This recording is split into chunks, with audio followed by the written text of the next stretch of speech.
Hi, this is Jamie Little Tallulah, and I am here to do a video tutorial, or demonstration, I should say, because All Things Pretty, I believe it was she, yes, who asked to see me actually tear apart a book that I used for my junk journals. Now, I used Mariann's Pocket Full of Vintage, Pocket Full of Vintages tutorial to learn how to do these types of books. And she has a 6-part series, and you can go over to her channel and watch it because it is very good. I watched the whole thing, and you really only need part 1 and 2 unless you want to like see how she decorated hers and how she sewed things in.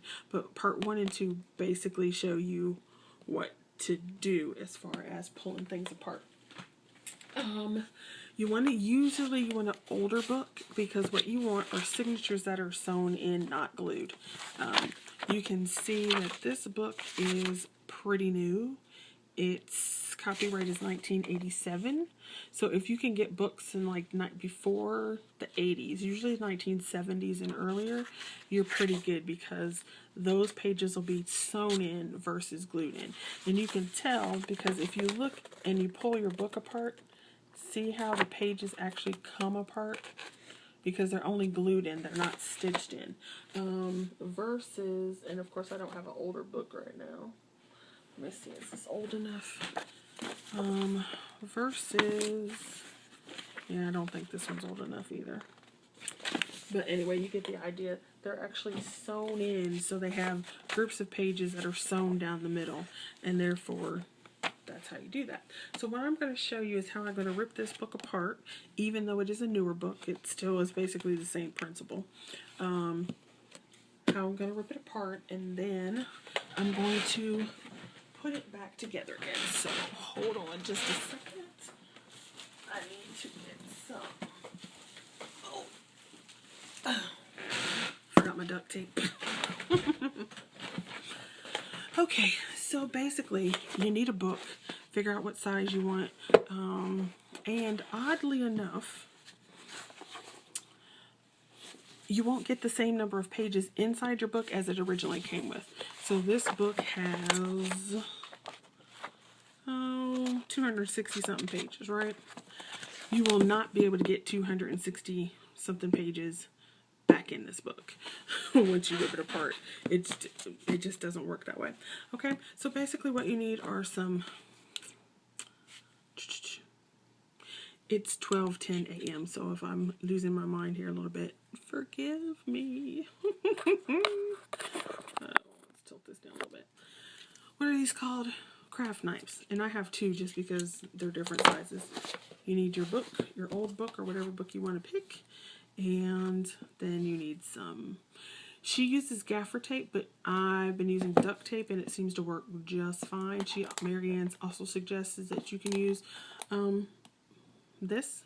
If your spine is pretty good already, you don't even really need it, to tell you the truth, because whatever. I am going to use this duct tape though to put it back together. So let me see. I'm rambling. So let's get to cutting this sucker apart. Okay, basically look in here and you see how the page pack is separate from the spine. You don't want to cut up your spine because you're going to use it again. Now you could just cut the whole thing off and then just use the covers, and you could ring bind or something like that. But I don't like doing that.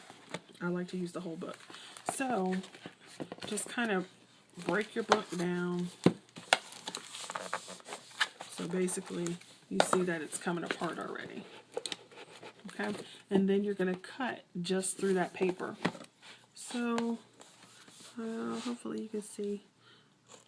And don't go because you'll cut through the page. So, just take a couple passes. See how much you need to cut through. Okay?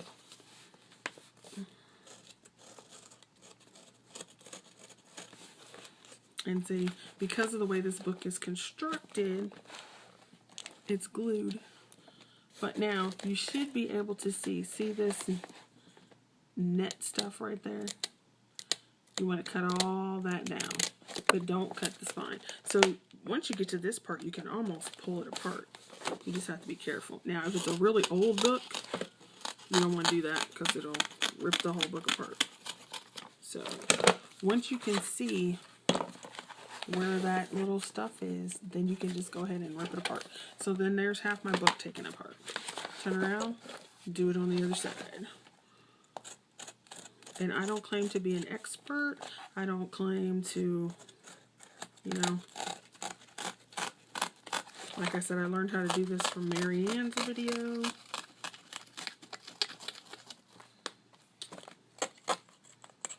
Okay, so then basically you just take this section out.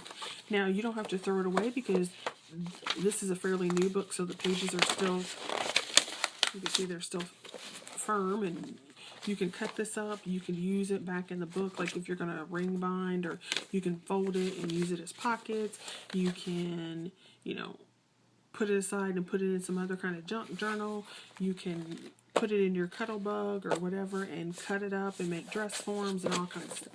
So then once you're done with this, just pretty much throw it away. We're done. Now you could go through the trouble of cutting this off and everything like that. Depending on what it is, I might cut a little bit off. Like this extra stuff here. Okay. So then you're pretty much done. So now your spine is intact, your book is intact, and you're pretty much ready to go. I'm checking on time here because of the way I got the camera. So then the next thing I do after this is, well, let's go ahead. You want to measure, and this, like I said, this is just the way I do it now that I've done a bunch of them.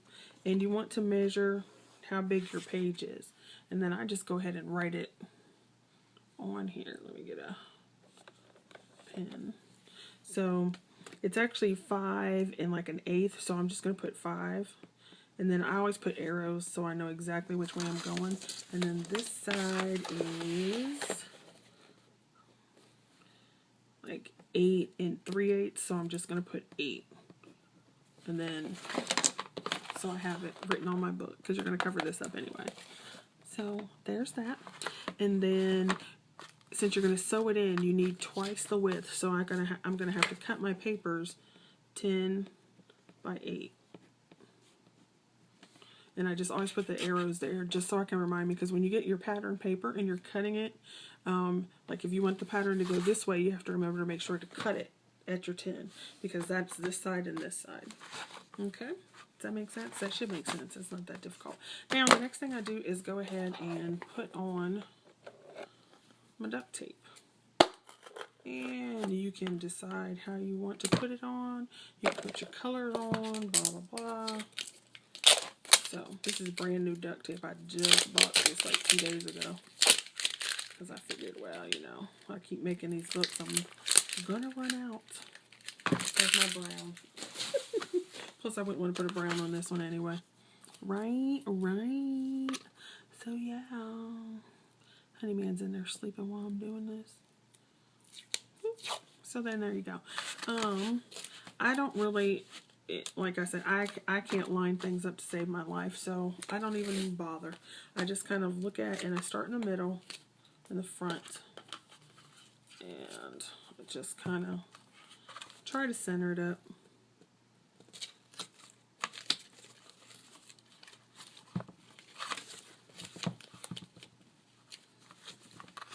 And you want to start on the inside so that you end on the inside, because you don't want to have your little things on the outside, like your little seam of tape. Okay, so then there's that right there. I'm going to punch a hole in this, sorry guys, it's getting on my nerves. Then I just flip it over. I'm off. Flip it over and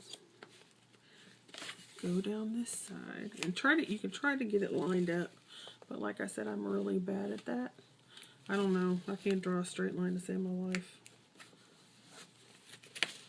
even though you see it's on a mat with a grid and everything else. Okay, and then just flip it back over, and then I'm going to go ahead and cut this. I hope I can frame for you. Go ahead and cut that. So can you see?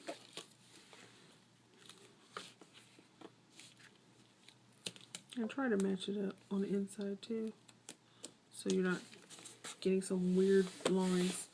And then just push it down. Now be careful, because see these little dents here? You can end up going through your duct tape.